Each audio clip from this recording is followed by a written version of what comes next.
Bonjour à tous, bienvenue à ce 22e point presse du ministère des Armées de l'année 2022. Je commencerai classiquement par les agendas ministériels.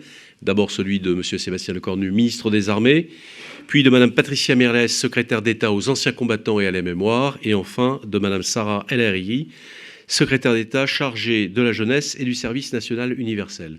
Aujourd'hui, nous accueillerons le vice-amiral d'escadre Christophe Lucas, directeur général adjoint des relations internationales et de la stratégie, qui vous exposera les enjeux de la stratégie française en Indo-Pacifique, alors que le ministre revient d'un déplacement majeur dans cette zone, que je évoquerai dans son agenda. Enfin, le colonel Pierre Godillère, porte-parole de l'état-major des armées, vous fera le point hebdomadaire sur les opérations militaires françaises en cours. Je commence par les agendas ministériels. Le ministre des Armées, Sébastien Lecornu, est rentré ce lundi d'un déplacement en Indo-Pacifique. Aux Émirats arabes unis, il a rencontré Cheikh Mohammed bin Zayed, le président de la Fédération des Émirats arabes unis, ainsi que son homologue à la défense, Moed Al-Bawardi. Il s'est également rendu sur la base aérienne 104 et la base navale française d'Abu Dhabi. En Indonésie, il a rencontré également son homologue indonésien. Les ministres se sont notamment félicités de l'admission récente de la France comme observatrice au sein des groupes d'experts de l'ASEAN Defense Ministers, Meetings Plus ADMM+, pour ceux qui apprécient les acronymes. C'est une réunion élargie des ministres de la Défense de l'Association des Nations de l'Asie du Sud-Est. Comme l'a souligné le ministre, cette admission marque la reconnaissance de notre investissement en faveur de la sécurité et de la stabilité régionale. En Inde, enfin, le ministre des Armées a visité le porte-avions Vikrant, le nouveau porte-avions de la marine indienne. Aux côtés du ministre de la Défense indien, Sébastien Lecornu a également coprésidé le 4e dialogue de défense franco-indien, lequel a montré la convergence de nos réponses aux défis communs existants en Indo-Pacifique. Le ministre des Armées accompagne actuellement le président de la République dans sa visite d'État aux États-Unis, dont il rentrera le samedi 3 décembre. Lundi 5 décembre, il se rendra au Sénat pour l'examen des crédits de la mission défense du budget 2023. Il consacrera la semaine à venir à des réunions de travail et de consultation dans le cadre de l'élaboration de la loi de programmation militaire. Par ailleurs, il se rendra à Oslo le 7 décembre prochain. La secrétaire d'État aux anciens combattants et à la mémoire, Mme Patricia Mirlès, participera le lundi 5 décembre à la journée nationale d'hommage aux morts pour la France en Algérie et dans les combats de Tunisie et au Maroc. Journée nationale d'hommage consacrée également aux rapatriés et aux disparus de ces conflits, avec le 5 décembre une cérémonie aux Invalides, une autre au Quai Branly et le ravivage de la flamme à l'Arc de Triomphe le soir. Le vendredi 9 décembre, elle participera à une journée dédiée aux tirailleurs sénégalais. Elle assistera notamment le matin à une projection du film Tirailleurs avec Omar Sy dans le rôle titre. Elle visitera l'après-midi à Bondy un ancien foyer de tirailleurs sénégalais et le soir présidera au ravivage de la flamme à l'Arc de Triomphe. La secrétaire d'État à la jeunesse et au service national universel, Mme Sarah El Haïry, a rencontré cette semaine, dans le cadre de ses consultations, M. Jean-Marie Bockel, ancien ministre et président de l'association Solidarité Défense. Elle a également rencontré, toujours dans le cadre de ses travaux sur le service national universel, le député Philippe Sorez.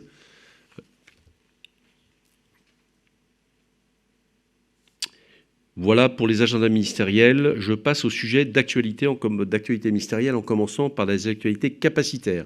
Le capacitaire, ce sont les livraisons d'équipements, les qualifications, les expérimentations et les notifications de marché. J'ai déjà expliqué assez longuement ce processus, je peux y revenir dans les questions si vous le souhaitez. Je commence par la réception, le 22 novembre dernier, du 20e aéronef A400M Atlas, produit par Airbus et destiné à l'armée de l'air et de l'espace. La DGA a donc réceptionné cet appareil la semaine dernière. Cet aéronef bénéficie des toutes dernières capacités tactiques certifiées, notamment le suivi de terrain à très basse altitude, sans visibilité, un système complet d'autoprotection contre les missiles et la pleine capacité de larguer des parachutistes ou des charges simultanément par les deux portes latérales et par la porte arrière. La cible étant de 25 A400M livrés et en service dans l'armée de l'air et de l'espace fin 2025, il reste donc 5 aéronefs de ce type à livrer dans les 3 ans qui viennent, maintenant plutôt dans les 2 ans. Ce programme, il faut le rappeler, génère plus de 10 000 emplois directs en Europe, dont 2 400 en France, avec plus de 80 entreprises impliquées sur le territoire national, dont de nombreuses petites et moyennes entreprises. Le 20e A400M de l'armée de l'air et de l'espace rejoindra sa base de stationnement Orléans. Une cérémonie ouverte à la presse sera organisée par l'armée de l'air et de l'espace et vous pourrez vous adresser au CIRPA de l'armée de l'air et de l'espace pour y assister. Après cette réception, la notification du marché Astrid. Vous le savez, je ne suis pas un grand fanatique des acronymes, donc je vais le décliner. Astrid, c'est l'accès par satellite et pas de transmission hertzienne au réseau de zone et de l'intranet de l'espace de bataille. Nous en sommes à l'incrément 3 et le montant de ce marché sera au maximum de 720 millions d'euros. Astrid, ou son incrément 3 pour être plus précis, permet la mise en réseau haut débit des postes de commandement de l'armée de terre, depuis la division jusqu'au groupement tactique interarmes. Astrid incrément 3 vise à lancer la rénovation du réseau de théâtre qui s'appuie actuellement sur des systèmes qui ont été déployés entre 2000 et 2014. Elle parachève la mise en place du partage de l'information, l'augmentation de la résilience et du débit de réseau du théâtre, avec un maillage à base de faisceaux hertziens. Ce nouvel incrément apporte un certain nombre d'améliorations significatives, notamment la bascule de l'ensemble du réseau de théâtre en protocole IP, donc Internet Protocol, l'extension du combat collaboratif, qui aujourd'hui est cantonné au groupement tactique interarmes et qui, avec Astrid incrément 3, intégrera jusqu'au niveau brigade, puis division. L'interfaçage aux terminaux satellites de dernière génération, Syracuse 4, l'interopérabilité du réseau au standard Federated Mission Networking de l'OTAN. 164 nouvelles stations et 42 stations rénovées seront livrées au régiment des transmissions de l'armée de terre entre 2024 et 2029. Enfin, au titre des qualifications, le 10 novembre dernier, la délégation générale à l'armement a prononcé la qualification de la version véhicule de patrouille blindé du Serval. Le Serval, vous savez, troisième véhicule majeur de la gamme Scorpion, enfin du programme Scorpion, a besoin d'être décliné et aménagé pour tous les types d'emplois dont l'armée de terre a besoin. En l'occurrence, cette version du véhicule de patrouille blindé est aménagée pour l'infanterie, pour le génie, pour les mortiers de 81, pour les mortiers de 120, pour les postes de commandement, pour les missiles à moyenne portée, à solaire très courte portée et pour les missions de ravitaillement. Comme je l'ai déjà expliqué ici, la qualification par la DGA de ces aménagements du Serval atteste de leur adéquation au cahier des charges, qui est lui-même issu des spécifications et des besoins exprimés par l'armée de terre, au regard des multiples missions qui devront être menées avec ce véhicule. Ce véhicule, le Serval, c'est le complément du véhicule blindé multirôle lourd Griffon. Il est destiné à remplacer le véhicule de l'avant blindé qui est en service dans nos forces, je le rappelle, depuis plus de 40 ans. Conçu pour intervenir dans les zones de contact avec l'ennemi, particulièrement maniable, il sera prioritairement déployé dans les brigades d'infanterie légère, telles que la 11e brigade parachutiste et la 27e brigade d'infanterie de montagne. Il renforcera également les moyens déployés au sein des forces terrestres pour l'appui et pour le soutien. 364 véhicules Serval ont déjà été commandés par la DGA aux entreprises Nexter et Texelis, et à cette heure, 30 véhicules ont déjà été livrés sur 70 véhicules qui doivent être produits en 2022.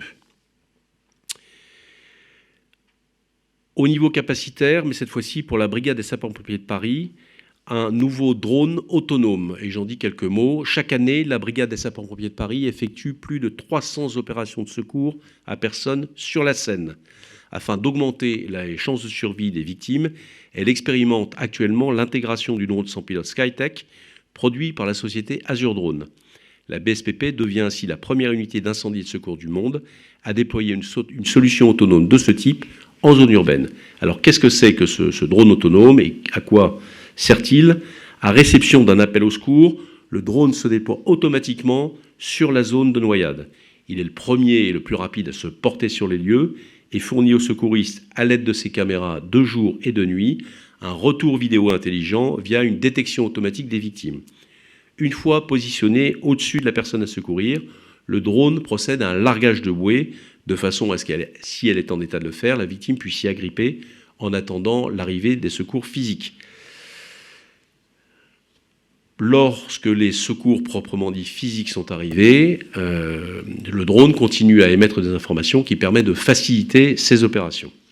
Cette solution étant par nature autonome, les équipes sur le terrain peuvent se concentrer sur le cœur de la mission, qui est l'intervention physique par des hommes, par des nageurs, en l'occurrence nageurs-plongeurs, auprès des victimes.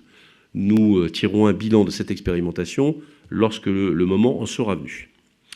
Quelques mots ensuite sur les deux événements parmi tous ceux qui se tiendront dans la prochaine quinzaine.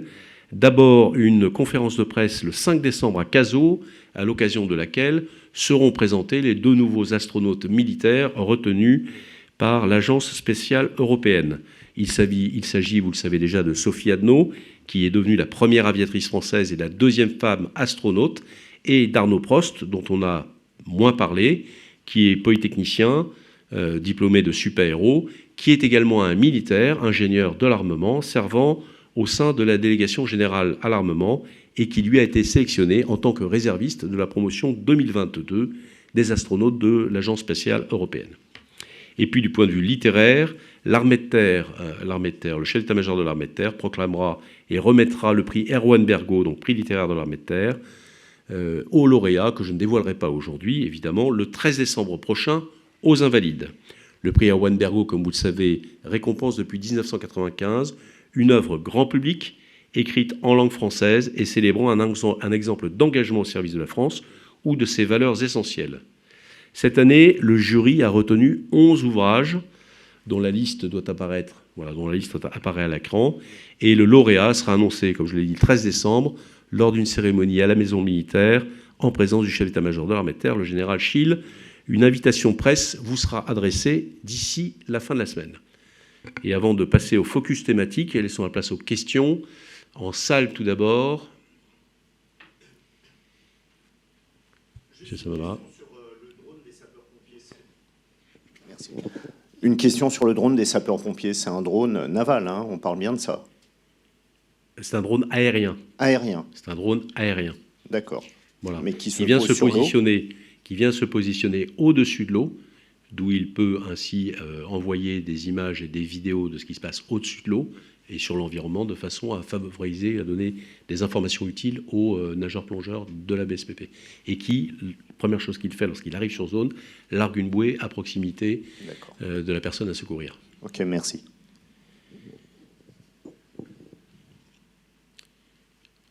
En audio peut-être ? Je vous entends assez mal.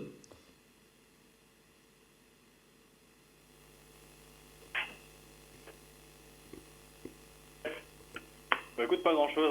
Petite soirée hier, rien de spécial. Voilà, chill, comme on dit chez nous. Bon, je pense que ce n'est pas exactement une question.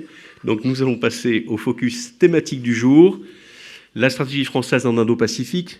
Donc, comme je l'ai dit, notre focus thématique s'intéresse aujourd'hui aux enjeux de l'Indo-Pacifique. L'Indo-Pacifique constitue un nouveau centre de gravité de la planète où se concentrent environ 60% du PIB mondial et 4,5 milliards d'habitants, c'est-à-dire plus de la moitié des habitants, enfin des êtres humains. L'Indo-Pacifique, tel que nous le concevons, consiste en un ensemble géopolitique étendu de Djibouti à la Polynésie. On trouve dans cette zone 7 régions, départements et collectivités d'outre-mer, réparties entre les océans Indien et Pacifique. 1,8 million de Français, dont 200 000 expatriés, habitent dans cette zone. La France est donc une puissance résidente de l'Indo-Pacifique, où elle a toute légitimité à s'exprimer, et où, comme je l'ai déjà dit, elle vise à contribuer à faire de cette zone une zone prospère, résiliente et sûre. Le déplacement du ministre des Armées que j'ai évoqué au début de ce point presse s'inscrivait dans la stratégie française en Indo-Pacifique voulue par le président de la République. Cette stratégie est déclinée au sein du ministère des Armées par de nombreux acteurs, et notamment par la délégation générale aux relations internationales et à la stratégie, représentée aujourd'hui par le vice-amiral d'escadre Lusca, son directeur général adjoint, auquel je cède la parole.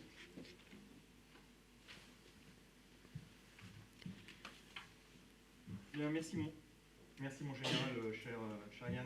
Mesdames, messieurs, bonjour à tous. Je suis ravi de vous retrouver aujourd'hui pour faire un petit tour d'horizon sur ce vaste sujet qui est l'Indo-Pacifique. Je vous propose de faire un arrêt rapide sur quelques chiffres clés pour compléter ce que vient de dire le général Gravette, de balayer les enjeux et puis de rappeler la stratégie française avant de nous attarder sur la façon dont la France, et en particulier les moyens du ministère des Armées, s'impliquent dans cette région. Alors, quelques chiffres clés. La région Indo-Pacifique représente une importance stratégique, économique et militaire. Elle couvre 3 océans, comme vous le voyez sur cette carte qui est derrière nous. Elle regroupe notamment, là je complète ce qui a été dit par le général Gravette, 60% de la population mondiale et 60% du produit intérieur brut mondial. Le petit point sur lequel je veux insister, c'est que sur les 12 premiers PIB mondiaux, 8 sont des pays riverains de la zone. Elle regroupe également 17 des 20 plus grands ports du monde et les 3/4 du commerce maritime mondial y transitent. Vous y trouverez là mon tropisme de marin auquel je ne pourrais évidemment pas échapper. Et puis nous y trouvons 7 des 10 plus importants budgets de la défense mondiaux.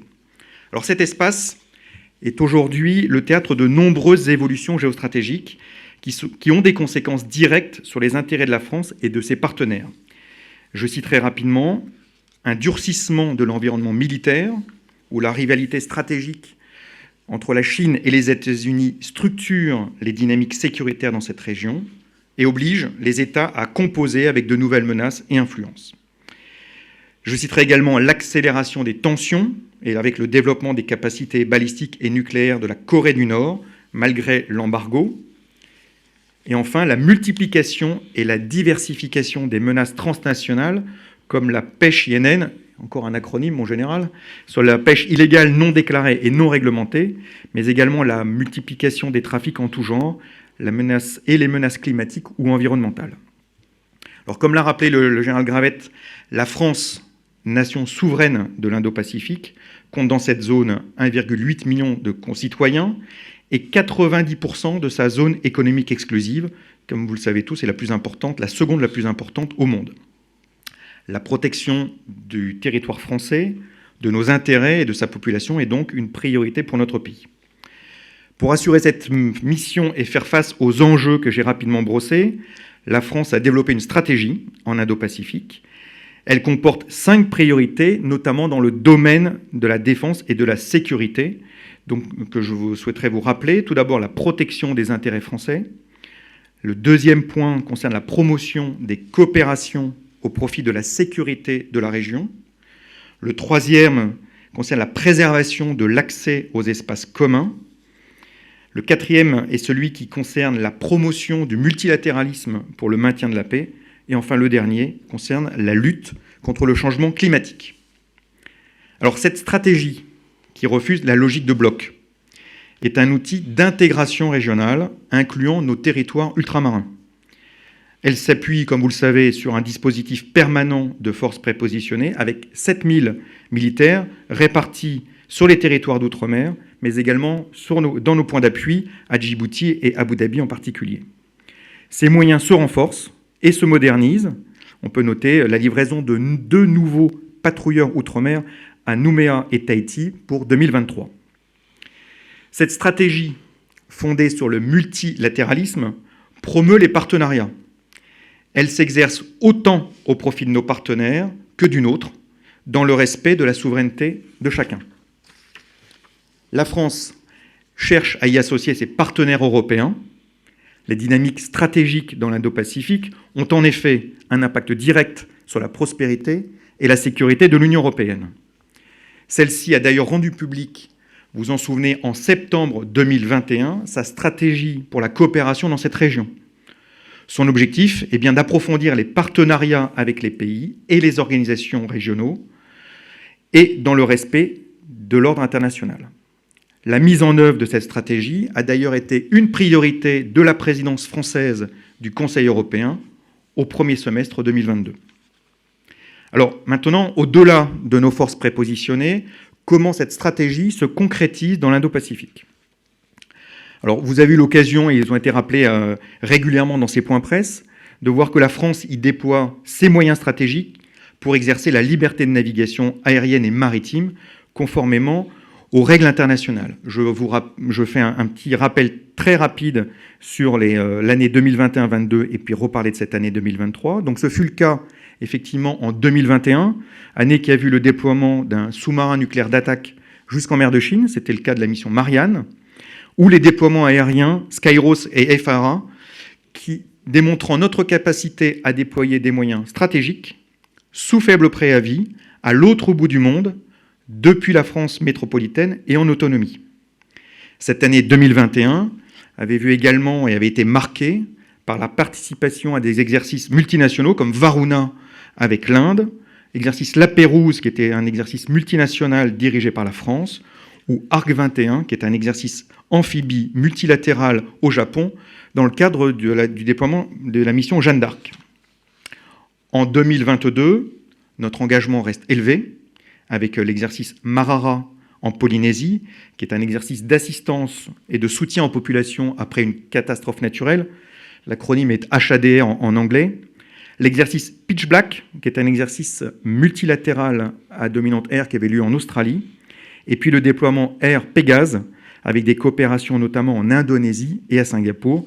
Et pour conclure, avec l'exercice naval multinational IMEX, qui avait eu lieu dans le cadre de la présidence française du symposium des marines de l'océan Indien. J'aurai l'occasion de revenir rapidement sur ce dernier symposium.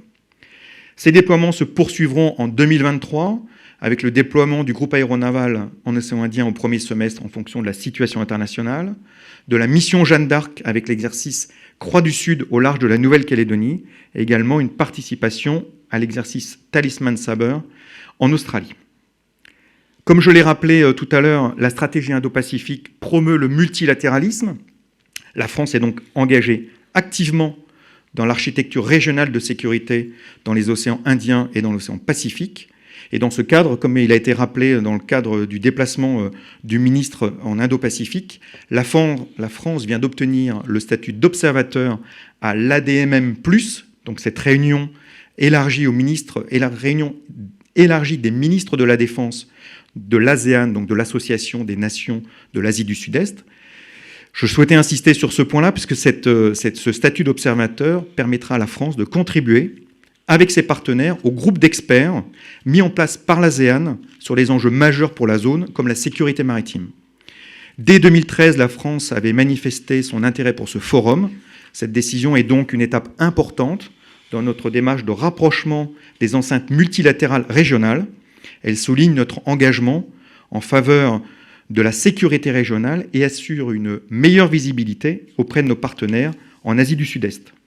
Elle témoigne également de notre compréhension de la notion de centralité de l'ASEAN et nous permet d'accéder à des tribunes particulièrement intéressantes afin d'y diffuser nos principaux messages sans prendre parti.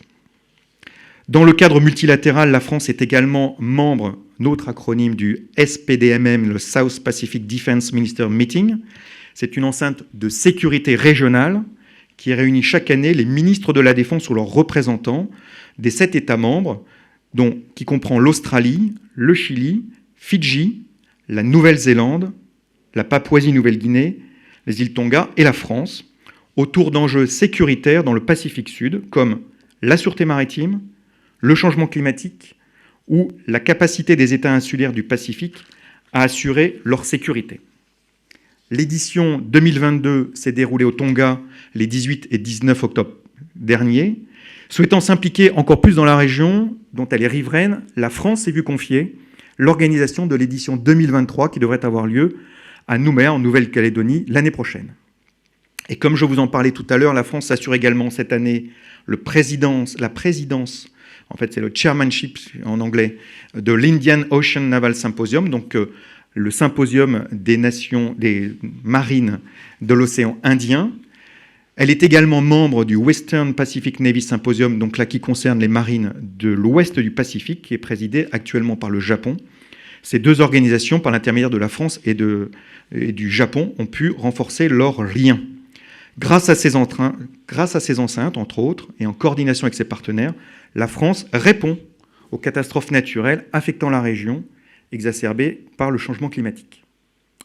C'est dans ce cadre général que s'est inscrite la tournée du ministre du 24 au 27 novembre en Indo-Pacifique, durant laquelle, comme il a été rappelé, le ministre s'est déplacé aux Émirats arabes unis, en Indonésie puis en Inde.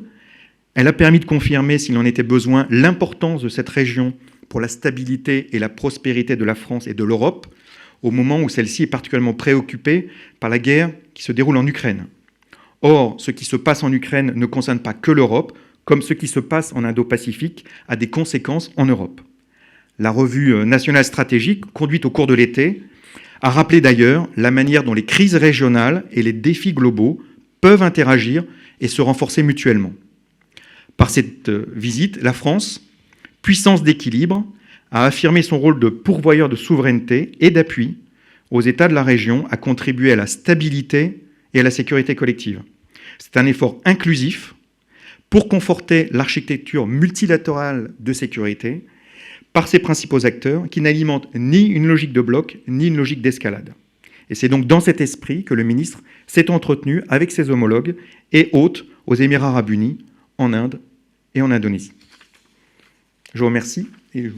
Merci, Amiral. Peut-être faudra-t-il que vous restiez sur place pour répondre aux questions s'il y en a. Questions en salle pour commencer. Et s'il n'y a pas de questions en salle, questions en audio. Oui, bonjour. Élise Vincent du Monde, vous m'entendez? Très bien. Bonjour, madame. Bonjour. C'est juste que on n'entend pas très bien et il me manque votre titre. Et on vous avez parlé qu'on avait intégré donc partiellement l'ASEAN, en tout cas la réunion des ministres de la Défense. Je sais pas comment est-ce que vous pourriez repréciser ça sur l'ASEAN et exactement l'enceinte qu'on va intégrer. Vous avez parlé d'une autre enceinte et je l'ai pas bien entendu. Je m'en excuse.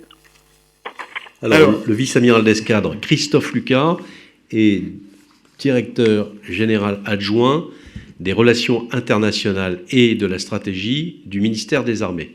Et je le laisse maintenant répondre à vos deux autres questions. Alors, bonjour madame, je reprécise donc le premier point, c'était la France qui vient d'obtenir le statut d'observateur au sein de l'ADMM+, qui est l'ASEAN Defense Minister Meeting, qui en fait est une réunion élargie des ministres de la Défense de l'ASEAN, donc de l'Association des Nations de l'Asie du Sud-Est. Donc elle a intégré notamment un groupe d'experts qui est mis en place par l'ASEAN sur les enjeux majeurs de la zone d'Asie du Sud-Est et qui va concerner en particulier la sécurité maritime. Voilà pour le premier point. Est-ce que vous l'avez bien entendu et ça vous paraît clair? Avec une réunion qui va se tenir à Nouméa. Et je n'ai pas compris le nom de cette enceinte. Alors ça, c'est la deuxième enceinte dans laquelle la France est déjà membre, et non pas observatrice, mais déjà membre. C'est le South Pacific Defense Ministers Meeting, c'est le SPDMM. Ça, c'est une enceinte de sécurité régionale qui concerne les 7 États membres, dont l'Australie, le Chili, Fidji, Nouvelle-Zélande, Papouasie-Nouvelle-Guinée et Tonga et France, et qui, elle, se réunit autour des enjeux sécuritaires dans le Pacifique Sud, et notamment sur les sujets de sécurité et de sûreté maritime, de changement climatique et de capacité des États insulaires à assurer eux-mêmes leur sécurité. Donc ce sont bien deux enceintes différentes. Une qui dépend de l'ASEAN, c'est l'ADMM+, dans lequel la France rejoint un groupe d'experts, et le SPDMM, qui est une enceinte de 7 pays du Pacifique Sud, dans laquelle la France est membre, et qui va accueillir en 2023 la prochaine réunion en Nouvelle-Calédonie. Compris. Merci. Y a-t-il d'autres questions, avec peut-être des remords en salle?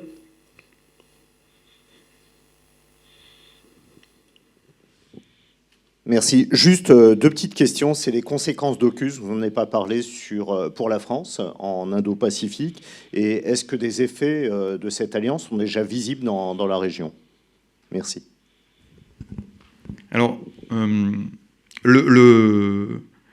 quand l'alliance d'AUKUS est sortie, vous vous souvenez de la réaction française qui avait été assez vive vis-à-vis de cette alliance, qui semblait d'ailleurs, et notamment d'une préoccupation française, d'une alliance qui semblait favoriser, en tout cas d'aller à l'encontre de la logique multilatérale et de multilatéralisme qui est prônée par la stratégie française.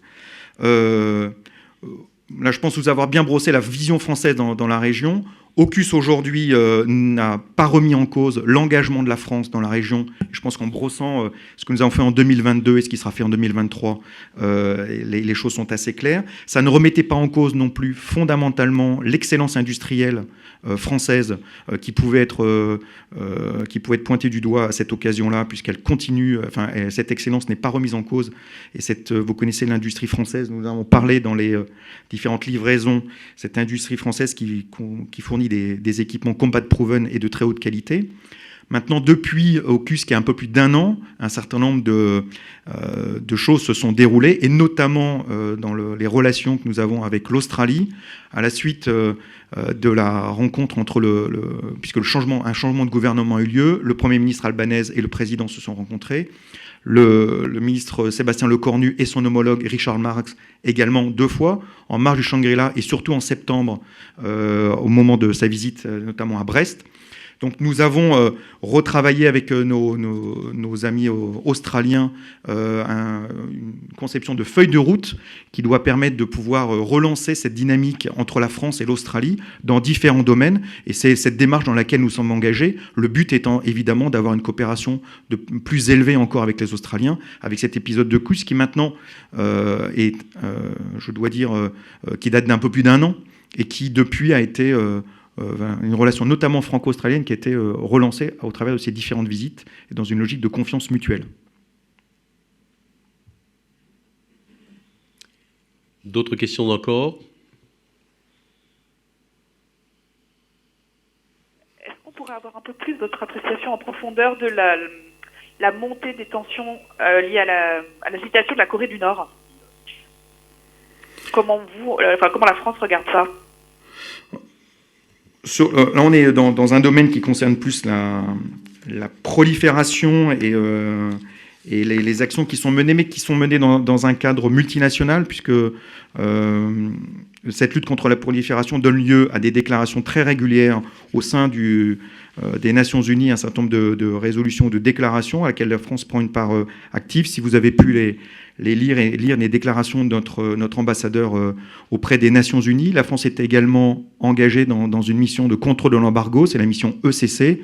Et vous avez vu dernièrement, si ma mémoire est bonne, il y a à peu près 2 mois, un déploiement des Falcon qui se trouve déployé en Polynésie, qui est intervenu, ou en Nouvelle-Calédonie, et qui est intervenu dans le cadre de cette mission de l'ONU. Évidemment, la prolifération des armes de destruction massive est une préoccupation forte de la France. Les violations de la Corée du Nord, des résolutions de l'ONU et les essais des armes stratégiques qu'elle peut faire sont particulièrement préoccupants. Et dans ce contexte, la France prend sa pleine part dans les missions qui sont conduites par l'ONU dans la surveillance et le contrôle de l'embargo qui a pu être mis en place vis-à-vis de ce pays. Merci.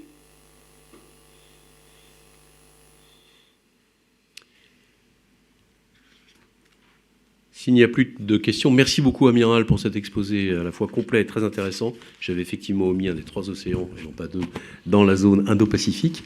Nous vous réinviterons bien sûr, vous ou la directrice générale elle-même, à la prochaine occasion pour parler des autres enjeux qui ont déjà été brossés, parce qu'il n'y a pas ni que l'Indo-Pacifique, ni l'Europe. Nous avons invité l'amiral Ray il y a quelques semaines pour nous parler également du golfe de Guinée.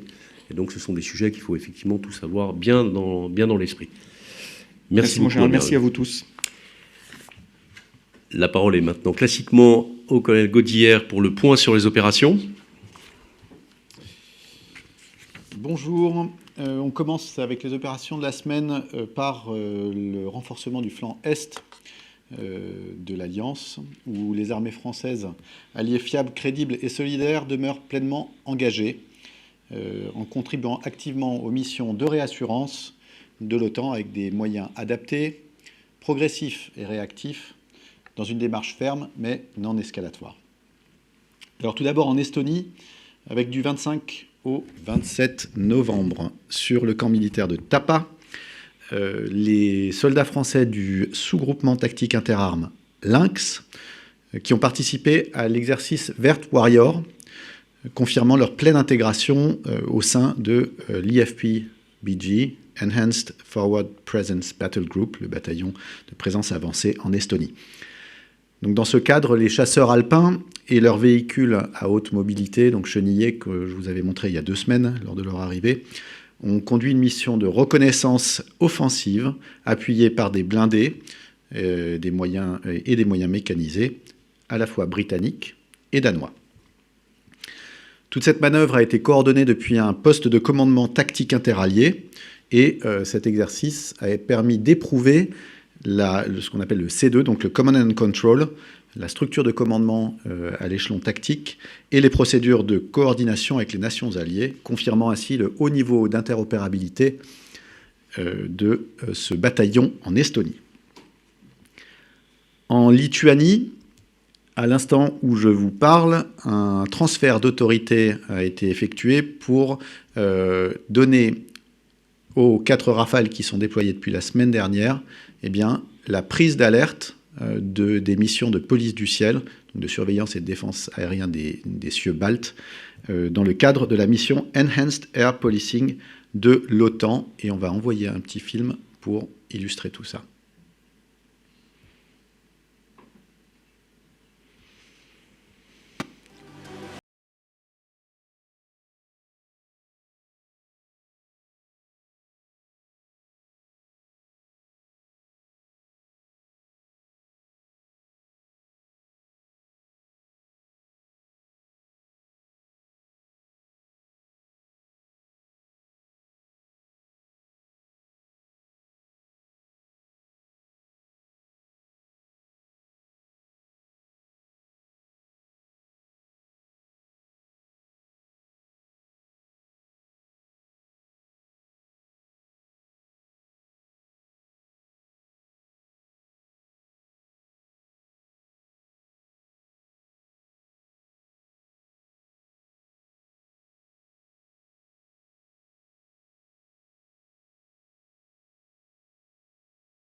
Merci. Depuis la semaine dernière, depuis leur atterrissage, les Rafales ont donc conduit des vols de familiarisation avec l'environnement. Et depuis aujourd'hui, ils ont l'alerte. Donc ils décollent sur alerte en 15 minutes, 24 heures sur 24, pour assurer cette mission de police du ciel avancée. Du côté de la Roumanie, continue la montée en puissance du bataillon aux capacités renforcées avec, pour donc la mission Aigle, un exercice interarmes et interalliés d'ampleur, OTAN évidemment, qui s'appelle Black Scorpion, sur le camp de Chinku. Cet exercice a permis au Battle Group, au bataillon blindé, de renforcer l'interopérabilité, là aussi, avec les alliés américains, polonais, portugais et roumains, au travers d'une séquence marquée par le déploiement des chars Leclerc et avec des manœuvres de tir qu'on va vous montrer, une compagnie roumaine qui était sur Piranha, des véhicules blindés, et un guidage par l'équipe de contrôleurs aériens avancés d'une patrouille de Rafale marine du groupe aérien embarqué le 25 novembre. Là aussi, il y a une petite vidéo.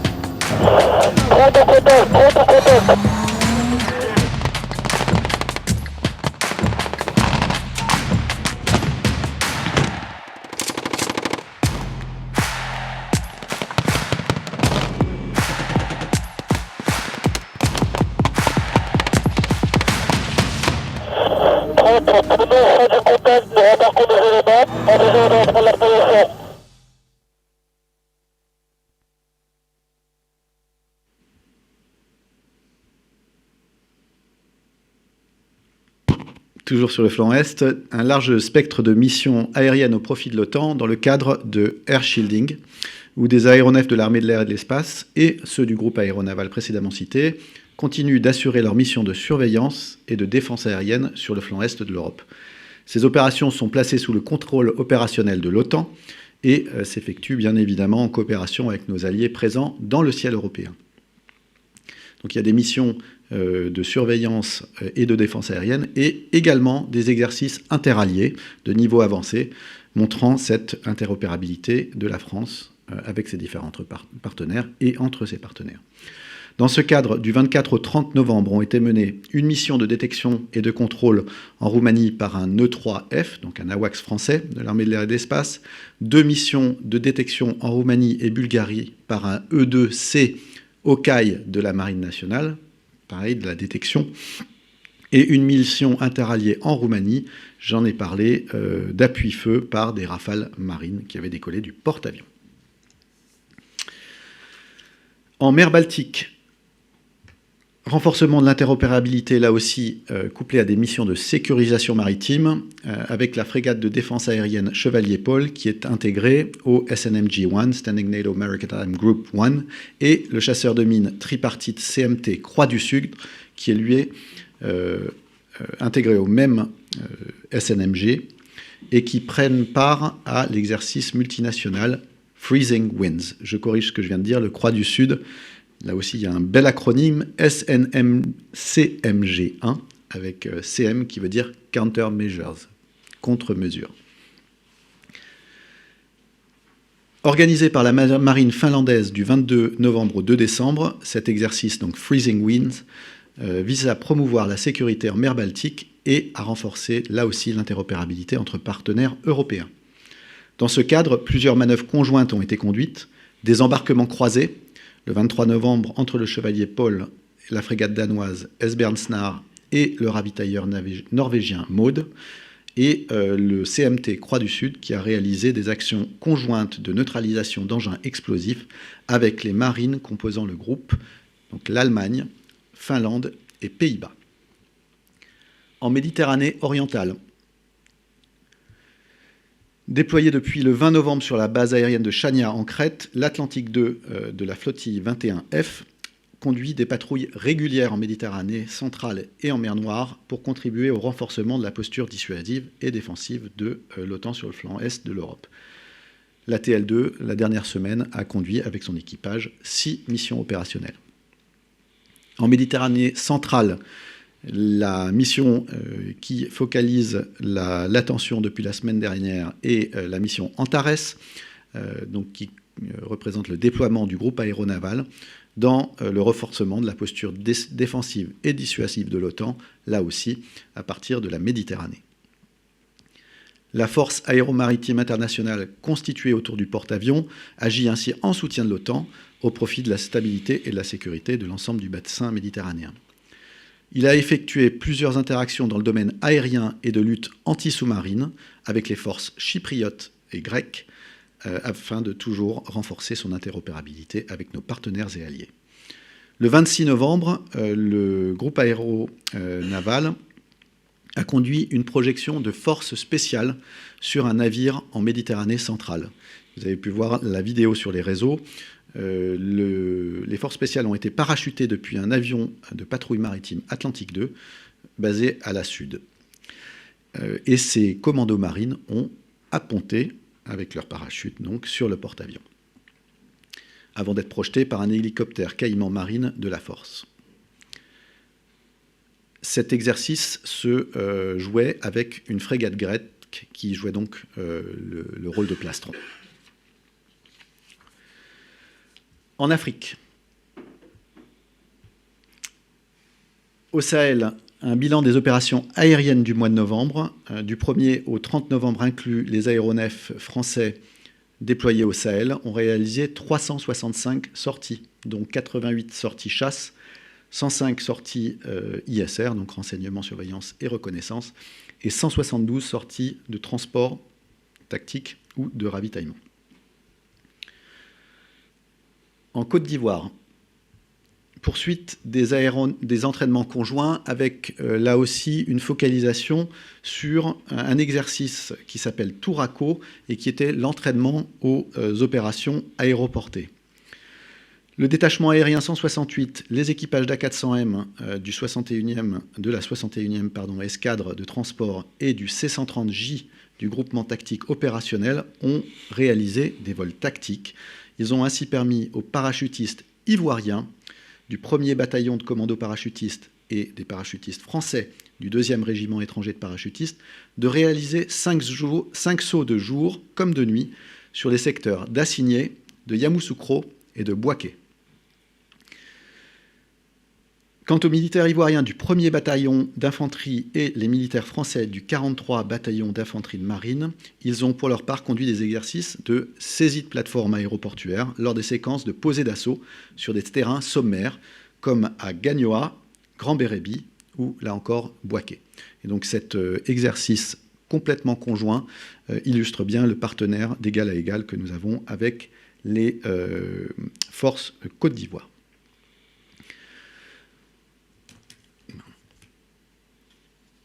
Au Levant.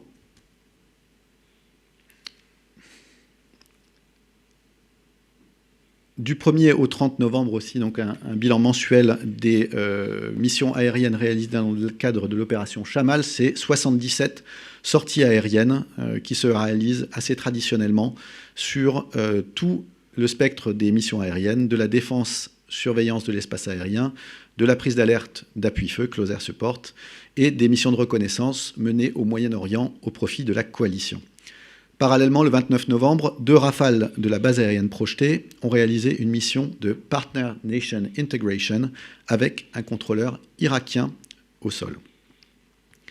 Enfin, un ravitailleur, un Boeing ravitailleur C-135 français a conduit des missions de ravitaillement en vol au profit des aéronefs de la coalition. Et durant ce déploiement, l'équipage a planifié et volé donc au cours de plus de 20 missions. Au Liban,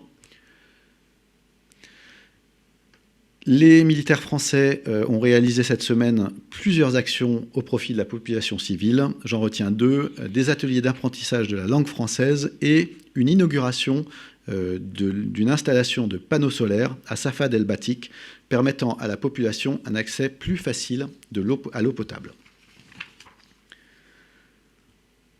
Aux Émirats arabes unis, poursuite des patrouilles maritimes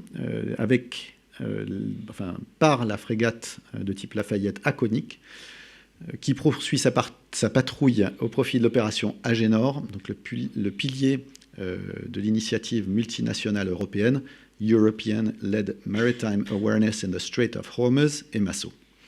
Et le 25 novembre, l'Aconit donc a réalisé un entraînement mutuel à la mer avec le patrouilleur Al-Muharrak de la Marine royale de Bahreïn. Depuis le 23 novembre, un avion de patrouille maritime Atlantique 2 a été positionné sur la base aérienne 104, stationnée aux Émirats arabes unis, en soutien direct à l'opération Agénor. Et dans ce cadre, il a effectué 3 vols opérationnels. Toujours aux Émirats arabes unis, l'exercice de renforcement de l'interopérabilité entre partenaires avec du 31 au 24 novembre l'exercice Advanced Tactical Leadership Course 32, ATLC 32, sur la base aérienne 104, où il y a un détachement français. Outre la France et les Émirats arabes unis, l'Arabie saoudite, les États-Unis, la Grèce, Oman et le Royaume-Uni ont participé à cet exercice. Ce dernier mettait en œuvre différents moyens aériens français, dont 8 Rafales, 4 Mirage 2000-5, dont un qui venait de Djibouti, un avion de transport tactique A400M, un avion de détection et de contrôle E3F et un avion de transport stratégique et de ravitaillement A330 Phoenix. Au total, l'Air Warfare Center, qui organise cet exercice, a recensé près de 900 sorties aériennes, dont plus de 300 conduites par la France. Dans la péninsule arabique, le renforcement de la coopération militaire bilatérale avec le Koweït. Depuis le 27 novembre, plus de 500 militaires des forces françaises stationnés aux Émirats arabes unis sont déployés au Koweït pour participer à l'exercice bilatéral interarmé franco-koweïtien Pearl of the West. Pour cette 7e édition, les moyens des 3 armées sont déployés. Un état-major interarmé issu des forces françaises aux Émirats arabes unis, qui est chargé du contrôle opérationnel des forces françaises, en lien étroit, évidemment, avec les autorités militaires koweïtiennes. Un détachement du 5e régiment de cuirassiers, équipé notamment de 8 chars Leclerc, 4 véhicules blindés de combat d'infanterie et 4 systèmes d'artillerie César. Et 3 Rafales de la base aérienne 104 pour les missions aériennes, sans oublier la frégate de type Lafayette, Aconit, dont j'ai parlé auparavant.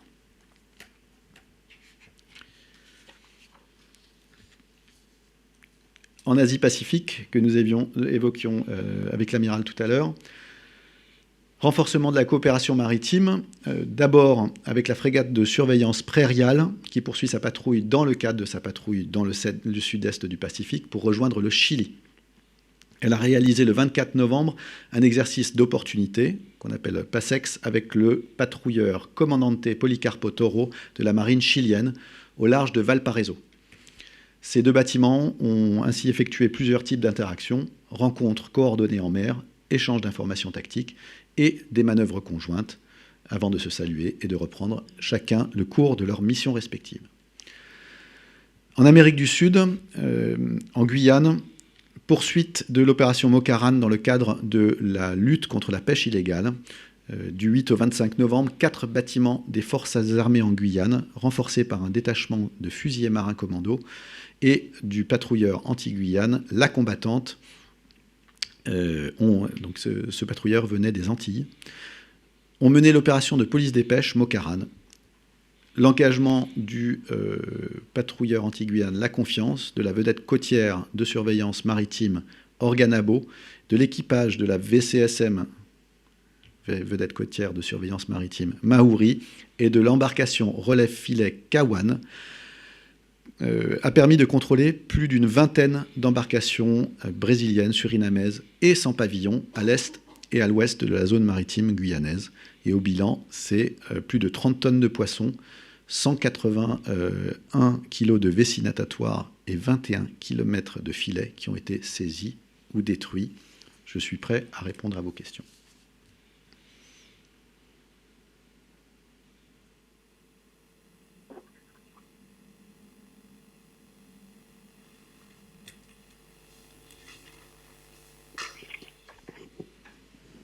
Merci. Juste un petit point sur les soldats déployés dans l'Est de l'Europe. Est-ce qu'on peut avoir un point sur combien ils sont et comment ils sont équipés pour affronter le froid? Il va y avoir un froid terrible bientôt, si ça n'a pas déjà commencé. Est-ce qu'il y a des mesures particulières prises dans ce cas-là? Autre question, il y a eu un article dans Le Monde hier sur l'usure prématurée des canons en Ukraine. Est-ce que vous avez un commentaire dessus? Est-ce que des canons français, du matériel français est concerné? Et est-ce que cette usure est normale ou est-ce qu'elle est inhabituelle? Merci.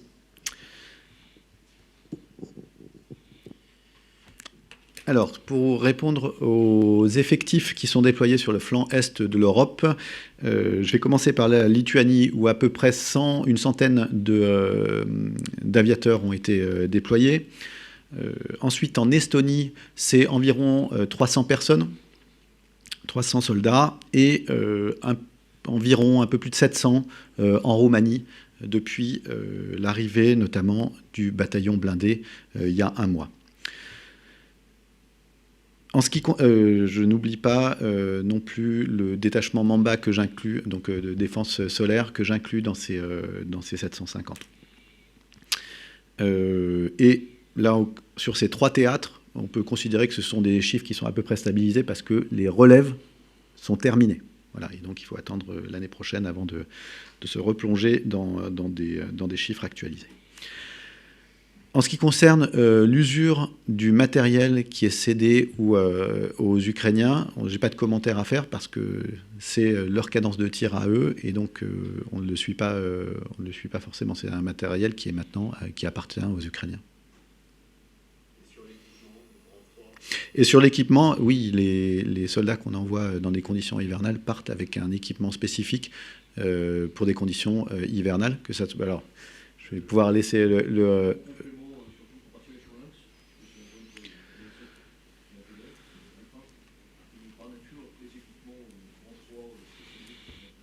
Et ça s'appelle un complément de pactage grand froid, et donc l'armée de terre en dispose, les aviateurs aussi.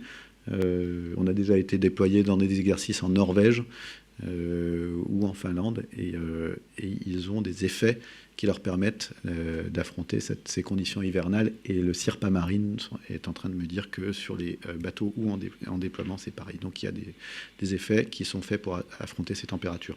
Sur les infrastructures, ça a été aussi prévu avec des sols qui sont prévus pour résister à des grands froids également. Voilà.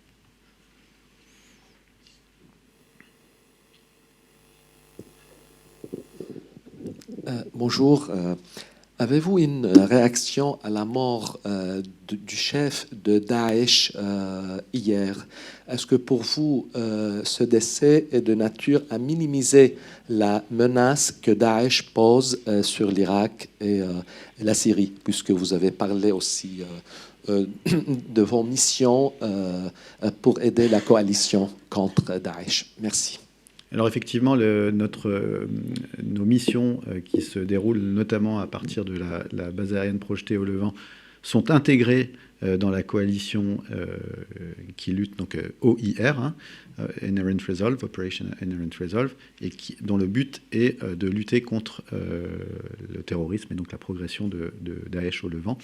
J'ai lu la même dépêche que vous hier, et j'ai pas de commentaires supplémentaires à faire ça. Parce que c'est effectivement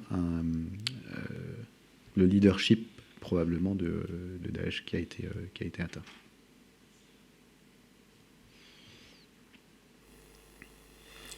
Y a-t-il des questions en audio?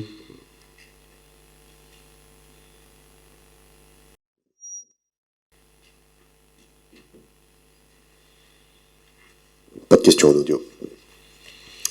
Merci beaucoup, mon colonel. Merci à tous. Donc, rendez-vous la semaine prochaine à la même heure et au même endroit pour le 23e point presse de cette année.